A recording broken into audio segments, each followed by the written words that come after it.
இந்த வீடியோவில் நம்ம என்ன பேச போகிறோம்னா கேரள அரசுக்கும் மத்திய அரசுக்கும் நடுவில் ஒரு வார்த்தை போர் நடந்துக்கிட்டு இருக்குது. இப்படிப்பட்ட பேரிடரை கேரளா சந்திச்சுட்டு இருக்கு. அப்போது பார்த்தீங்கன்னா மத்திய அரசு என்ன சொல்கிறாங்க, நாங்கள் அலாட் பண்ணோங்க, கேரளா தான் சரியான முன்னெச்சரிக்கை நடவடிக்கை எடுக்கலை, அதனால தான் இவ்வளவு பெரிய உயிர்ப்பலி நடந்திருக்கு அப்படிங்கிற குற்றச்சாட்டை முன்வைக்கிறாங்க. அதற்கு கேரள அரசு என்ன சொல்கிறாங்க, இல்லைங்க இவங்க இப்படிலாம் நடக்கணும் எங்கள்கிட்ட சொல்லவே இல்லையங்க, சொன்னது ஒன்று நடந்தது ஒன்றுங்க அப்படின்னு சொல்லி அவங்க வேறு விதமான குற்றச்சாட்டை பற்றி அவங்களுக்கு தோணக்கூடிய கருத்துக்களை அவங்க தெரிவிக்கிறாங்க. ரெண்டு பேரில் யார் அலாட்டாக இருந்திருந்தால் இந்த பிரச்சனை தவிர்க்கப்பட்டிருக்கும். இந்த பிரச்சனையில் ரெண்டு பேரும் என்ன சொல்கிறாங்க அப்படிங்கிறத முழுமையாக பார்த்துட்டு யார் பக்கம் நியாயம் இருக்குது அப்படிங்கிற ஒரு விஷயத்தை தான் இந்த வீடியோ நம்ம ஷேர் பண்ணிக்க போகிறோம். உங்களுக்கு ஒரு பக்கம் இருக்கலாம், எனக்கு ஒரு பக்கம் இருக்கலாம், எது உண்மையோ அதுதான் இந்த வீடியோவில் பேச போகிறோம். ரெண்டாவது பார்த்தீங்கன்னா பூவுலக நண்பர்கள் சில விஷயங்களை இதை பற்றி பேசியிருக்காங்க, அதையும் சேர்த்து எதிர்காலத்தில் இருக்கக்கூடிய சில தகவல்களையும் சேர்த்து இந்த வீடியோவில் ஷேர் பண்ணிக்க போகிறோம். ரொம்ப ரொம்ப முக்கியமான ஒரு வீடியோ. உற்சாக வணக்கங்கள், வாங்க பதிவுக்குள்ளே போகலாம். முதல் விஷயம் மக்களே, என்னோட முதல் கேள்வி, மத்திய அரசு தான் முதல்ல இந்த பிரச்சனைக்கு ரியாக்ட் பண்ணாங்க, அதுக்கப்புறம் தான் மாநில அரசு அதாவது கேரளா அரசு ரியாக்ட் பண்ணுறாங்க. மத்திய அரசு எப்படி திடீர்னு இந்த பிரச்சனையை ரியாக்ட் பண்ணுவாங்க, கேரளா மேலே பழி போடுவாங்க அப்படிங்கிற முதல் கேள்வி எனக்கு இருந்துச்சு. ஃபர்ஸ்ட் ஆஃப் ஆல் பார்த்தீங்கன்னா நாடாளுமன்றத்தில் கவன ஈர்ப்பு தீர்மானம் கொண்டு வந்திருக்காங்க. கவன ஈர்ப்பு தீர்மானம்னா நாடாளுமன்றம் முழுக்க முழுக்க இந்த பிரச்சனையில் கவனம் செலுத்தணும் அப்படின்னு சொல்லி ஒரு கவன ஈர்ப்பு தீர்மானத்தை ஒரு எம்பி கொண்டு வரலாம். அந்த வகையில் பார்த்தீங்கன்னா கேரளாவோட எம்பிக்கள் கவன ஈர்ப்பு தீர்மானம் கொண்டு வந்திருக்காங்க. அந்த தீர்மானத்தில் பதில் சொல்லும் விதமாக தான் அமித்ஷா எந்திரிச்சு இந்த விஷயங்களை சொல்லி. அமித்ஷா முதல்ல என்ன சொல்றாருன்னா, உலகத்தில் பார்த்தீங்கன்னா பேரிடர் நடக்க போகுது அப்படின்னு சொல்லி உலகத்தில் தெரிஞ்சிக்கக்கூடிய நாடுகளில் அந்த பேரிடர் நடக்கிறதுக்கு 7 நாள் முன்னாடியே உலகத்தில் 4 முக்கியமான நாடுகள் சொல்கிறாங்க. அந்த 4 முக்கியமான நாடுகளில் இந்தியாவும் ஒரு நாடு அப்படின்னு சொல்லி அமித்ஷா அவர்கள் தன்னோட பதிலை முதல்ல ஆரம்பிக்கிறாங்க. அதுக்கப்புறம் பார்த்தீங்கன்னா 23ஆம் தேதியே நாங்கள் அலாட் பண்ணோம், அதாவது பார்த்தீங்கன்னா பெரும் மழை பெய்ய இருக்குது, நிலச்சரிவு வர்றதுக்கு வாய்ப்பு இருக்குது, மக்கள் பார்த்தீங்கன்னா அந்த நிலச்சரிவில் உயிரிழக்க வாய்ப்பு இருக்குது, மண்ணுக்குள்ளே புதையிறதுக்கு வாய்ப்பு இருக்குது அப்படிங்கிற விஷயத்தை நாங்கள் சொன்னோம். அப்போது கேரள அரசுக்கு 23ஆம் தேதியே இந்த தகவல் போயிருக்கு. 25, 26 தொடர்ச்சி அந்த தகவல்களை நாங்கள் அப்டேட் பண்ணிக்கிட்டே இருந்தோம். அது மட்டும் இல்லாமல் எங்கள் சைட்லேருந்து பார்த்தீங்கன்னா 9 பேரிடர் மீட்பு படையை அனுப்பிச்சி வச்சுருந்தோம் முதல் பேட்சில். ரெண்டாவது பேட்ச் பார்த்தீங்கன்னா 2 பேரிடர் மீட்பு படையை அனுப்பிச்சி வச்சுருந்தோம். எங்களால் முடிந்த அத்தனை முன்னெச்சரிக்கை நடவடிக்கையுமே நாங்கள் அரசை நோக்கி செஞ்சுக்கிட்டு தான் இருந்தோம். கேரள அரசு கொஞ்சம் அலாட்டாக இருந்திருந்தாங்கன்னா அந்த பிரச்சனை வேறு விதமாக கையாண்டிருக்கலாம், இவ்வளோ பெரிய உயிர் பலியை தவிர்த்திருக்கலாம் அப்படிங்கிற விஷயத்தை சொல்கிறாங்க.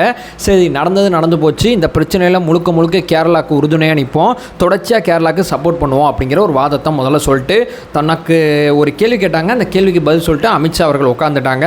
தயவு செய்து வானிலை அறிக்கைகளை தொடர்ச்சியாக படிங்க, படித்தா மட்டும்தான், தயவு செய்து கூச்சல் குழப்பம் போடுறதுனால இங்கே எந்த பிரச்சனைக்கும் தீர்வு கிடையாது, நாங்கள் சொல்கிறத முதல்ல காது கொடுத்து கேளுங்க, படிங்க அப்படிங்கிற ஒரு வாசகத்தை சொல்லிட்டு அமித்ஷா அவர்கள் உட்காந்துட்டாங்க. அடுத்ததாக பார்த்தீங்கன்னா இந்த செய்தியாளர் சந்திப்பு இருக்குது பார்த்தீங்களா, அப்போது பினராயி விஜயன் அவர்கள்ட்ட, என்னங்க மத்திய அரசு உங்கள் மேலே சொல்கிறாங்க, நீங்கள் கொஞ்சம் அலர்ட்டாக இருந்திருந்தால் அந்த பிரச்சனை வேறு விதமாக போயிருக்குங்கிறாங்க, நீங்கள் ஏன் அலாட்டாக இல்லை அப்படின்னு சொல்லி ஒரு கேள்வியை நிச்சயமாக மத்திய அரசு சொன்ன அந்த குற்றச்சாட்டை மாநிலத்தோட தலைவர்கிட்ட கேட்டே ஆகணும். அந்த வகையில் பார்த்தீங்கன்னா அந்த கேரளாவோட முதல்வர்கிட்ட கேட்குறாங்க. அதற்கு பினராயி விஜயன் அவர்கள் என்ன பதில் சொல்கிறாங்கன்னா, அதாவது பார்த்தீங்கன்னா மழை பெய்யும் சொல்லியிருந்தாங்க, ஆரஞ்சு அலாட்டுன்னு சொல்லியிருந்தாங்க. ஆரஞ்சு அலாட் அப்படிங்கிறது 20 சென்டிமீட்டருக்கு குறைவான மழை பெய்யும் போது ஆரஞ்சு அலாட்டு கொடுப்பாங்க. முதல்ல கேரளாவுக்கு கொடுத்தது ஆரஞ்சு அலாட்டு தான். கேரளாவில் பார்த்தீங்கன்னா வயநாடு அப்படிங்கிற இந்த பகுதியில் மட்டும் எவ்வளோ மழை பெஞ்சிருக்குன்னா 50 சென்டிமீட்டர் மழை பெஞ்சிருக்கு. 20 தான் பெய்யும்னு சொல்லி தான் இந்திய வானிலை ஆய்வு மையம் சொன்னாங்க. ஆனால் இங்கே பெஞ்சது 50 சென்டிமீட்டர் மழை. ரெண்டாவது பார்த்தீங்கன்னா இவ்வளோ பெரிய நிலச்சரிவுலாம் நடக்கும்லாம் சொல்லலை. கேரளாவுக்கு ஆரஞ்சு அலாட்லேருந்து ரெட் அலாட்டே எப்போ கொடுத்தாங்கன்னா 30ஆம் தேதி தான் கொடுத்தாங்க. 30ஆம் தேதி இந்த நிலச்சரிவு ஏற்பட்ட பிறகு தான் ரெட் அலாட்டுக்கு மாட்டினாங்க. அதுக்கு முன்னாடி வரைக்கும் கேரளாவுக்கு பார்த்தீங்கன்னா ஆரஞ்சு அலாட்டு தான் கொடுத்துக்கிட்டு இருந்தாங்க. ஆரஞ்சு அலாட்டுக்கு என்ன முன்னெச்சரிக்கை நடவடிக்கை எடுக்கணுமோ அதை நாங்கள் எடுத்துக்கிட்டு தான் இருந்தோம். ரெட் அலாட்டுன்னு கொடுக்கும்போது எங்கள் நடவடிக்கை வேற மாதிரி இருந்திருக்கும். இதுக்குள்ளே நான் பேச விரும்பலைங்க, நீ தப்பு நான் தப்புன்னு பேச விரும்பலை, வேலை இருக்குது, நான் போய் வேலையை செய்கிறேன், நிவாரண பணிகளை நான் பார்க்க போகிறேன் அப்படின்னு சொல்லிட்டு பதில் சொல்லிட்டு இதில் பெரிய லெவலில் நான் விரோதமாக எடுத்துக்கொள்ள விரும்பலை அப்படிங்கிற மாதிரி சில கருத்துக்கள் சொல்லிட்டு மாநில தலைவராக இருக்கக்கூடிய பினராயி விஜயன் அவர்கள் அந்த இடத்துலேருந்து நகர்ந்துடுறாங்க. முதலமைச்சர் அந்த இடத்துலேருந்து நகர்ந்து அவங்க வேலையை அவங்க பார்க்குறாங்க. இப்போ உங்களுக்கு ஒரு டீட்டெயில் கிடச்சிருக்கும். மத்திய அரசு சொல்லவே இல்லைன்னு சொல்லி மாநில அரசு சொல்லலை, மத்திய அரசு சொல்லியிருக்காங்க. சொன்னபடி நடந்திருக்கா அப்படிங்கிறது தான் இங்கே கேள்விக்குறியாக இருக்குது. இங்கே நமக்கு என்ன கேள்வி இருக்குன்னா, ஒருவேளை மத்திய அரசு சொல்லிட்டாங்க, மாநில அரசு கேட்கலை, 7 நாள் முன்னாடியே அமித்ஷா அவர்களுக்கு இந்த உண்மை தெரியும், இவ்வளோ பெரிய நிலச்சரிவு ஏற்பட போகுது அப்படிங்கிற உண்மை தெரியும், எப்படி உங்களால் தூங்க முடிஞ்சிச்சு? 300க்கும் மேற்பட்ட மக்கள் இறந்து போயிட்டாங்க. இன்னும் பேர் எத்தனை பேர் உயிரோடு இருக்காங்க, இருக்க மாட்டாங்களா, இதுக்கு மேலே மண்ணுக்குள்ளே இருந்தாங்கன்னா அவங்க செத்தவங்க தான் அப்படின்னு சொல்லி கேரளா அரசு முடிவு பண்ணி தன்னுடைய அந்த மீட்பு பணியை ஸ்டாப் பண்ணிட்டாங்க. இப்படிப்பட்ட உண்மை உங்களுக்கு 7 நாள் முன்னாடியே தெரிஞ்சுன்னா கேரளா அரசுகிட்ட அரசாங்க ரீதியாக சொல்லிட்டீங்க, அவங்க முன்னெச்சரிக்கை நடவடிக்கை எடுக்கலைங்கிறது உங்களுக்கு தெரிஞ்சுன்னா நீங்கள் என்ன சார் பண்ணியிருக்கணும்? அரசியல் ரீதியாக விட்டுருங்க, அரசாங்க ரீதியாக அரசு தான் செயல்படணும் அப்படிங்கிற ஒரு கோட்பாடு இருந்துச்சுன்னா விட்டுருங்க. இவ்வளவு பெரிய நெட்வொர்க்காக இருக்கக்கூடிய பிஜேபியோட மிக முக்கியமான நிர்வாகியாக இருக்கக்கூடிய உங்களுக்கு கேரளாவில் இப்படி ஒரு பேரிடர் நடக்க போகுதுன்னு தெரிஞ்சுன்னா நீங்கள் முன்னெச்சரிக்கையாக உங்களோட ஐடிவிங் மூலியமாவது அந்த மக்களுக்கு போய் தகவல்களை சொல்லியிருக்கலாம்ல. அப்புறம் நம்ம அரசியல் பண்ணிக்கலாம், நாங்கள் தான் காப்பாற்றினோம், நாங்கள் இவ்வளோ பெரிய எச்சரிக்கையை கொடுக்கலன்னா நீங்களாம் இறந்துருப்பீங்க அப்படிங்கிற அரசியலாக நம்ம அப்புறம் பண்ணிக்கலாம். இந்த உண்மை தெரிஞ்சு உங்களால் எப்படி தூங்க முடிஞ்சுச்சு? நம்மளோட முதல் கேள்வி அவரை தான். அதாவது இங்கே ப்ரெடிக்ட் பண்ணதோட நிறையா மழை பெஞ்சிருக்கு, ப்ரெடிக்ட் பண்ணதோட நிறையா நிலச்சரிவுகள் ஏற்பட்டிருக்கு. இவ்வளோ பெரிய நிலச்சரிவை நீங்களும் எதிர்பார்க்கல, கேரளா அரசும் எதிர்பார்க்கல, அங்கே இருக்கக்கூடிய மக்களும் எதிர்பார்க்கல. யாருமே எதிர்பார்க்காத ஒரு பேரிடர் இங்கே நடந்திருக்கு. நீங்கள் சொன்னது ஆரஞ்சு அலர்ட், அந்த நீங்கள் சொன்ன அந்த வானிலை அறிக்கை அத்தனையுமே நான் படித்து பார்த்தேன்.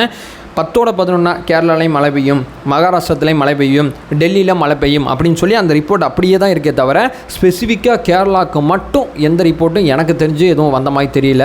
ஐஎம்இ ரிப்போர்ட் அத்தனையுமே ஸ்பெசிஃபிக்காக இந்த ஏரியாவில் மழை பெய்ய போதுன்னு சொல்லி ஸ்பெசிஃபிக்காக எதுவுமே கொடுக்கல.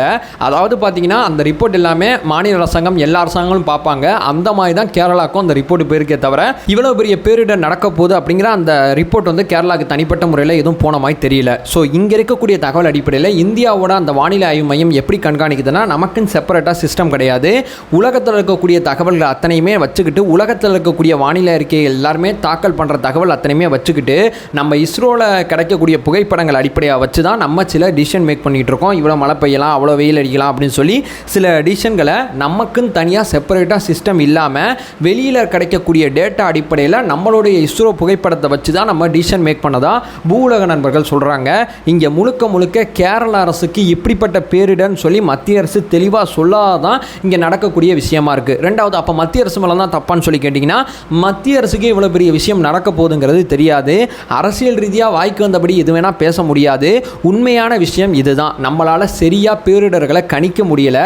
பேரிடர்கள் சரியாக கணிக்கப்பட்டிருந்தால் நம்ம தமிழ்நாட்டில் பார்த்திங்கன்னா சென்னையில் வந்த வெள்ளமாக இருக்கட்டும், அது மட்டும் இல்லாமல் தென் மாவட்டங்களில் வந்த வெள்ளமாக இருக்கட்டும், இந்த விஷயங்கள் அத்தனையுமே நடந்தது காரணம் என்னென்னா மழை பெய்யுங்கிறது சொல்லிட்டோம். ஃபைன், போன காலத்துக்கும் இந்த காலத்துக்கும் நம்ம எப்படி அப்டேட்டாக இருக்கோம்னா மழை இங்கே பெஞ்சிரும் அப்படிங்கிற உண்மை நமக்கு தெரிஞ்சிருது. இவ்வளோ பெரிய மழை பெய்யும் நமக்கு தெரியாது. மழை பெய்யும்னா அதுக்கு ஒரு மாதிரி அலர்ட்டாக இருப்போம். இப்போ நம்ம பேசக்கூடிய இந்த இடமானது ஒரு நிலநடுக்கம் வரப்போகுது அப்படிங்கிற உண்மையை எனக்கு தெரிஞ்சுன்னு வைங்களேன், என்னோட செயல்பாடு எப்படி இருக்கும்? இப்படி உட்காந்து வீடியோ பேசிட்டு இருப்பேனா? எந்திரிச்சு ஓடிட மாட்டேன். ஸோ இங்கே நம்ம தெளிவாக வேண்டியது அவ்வளோதான். மக்களுக்கு போய் அந்த செய்தியை கொண்டு போய் சேர்த்தாவே மக்கள் அவனை பார்த்துப்பான். யாரும் இங்கே காப்பாற்ற வேண்டிய அவசியம் கிடையாது. அவனுக்கு போய் சொல்லலை, வீட்டில் தூங்கிட்டு இருக்கான், தூங்கிட்டு இருக்கக்கூடிய ஒருத்தனுக்கு அந்த தகவல் போய் சேரலை, தூங்கிட்டு இருந்தவன் தூக்கத்திலே உயிரை விட்டான். இங்கே நடந்தது அவ்வளோதான். அரசாங்கங்கள் சரியாக கணிக்காத வரைக்கும் இங்கே சில பிரச்சனைகள் சந்திக்க வேண்டியதாக இருக்கும். அரசாங்கம் சரியாக கணிக்கிறதுக்கு என்ன மாதிரி முயற்சிகள் எடுக்கணுமோ அந்த முயற்சிகளை எடுக்கணும். நீ தப்பு நான் சரி அப்படிங்கிற விளையாட்டை இந்த 2 அரசியல் கட்சிகளுமே விளையாடுறது ரொம்ப வருத்தமாக இருக்குது.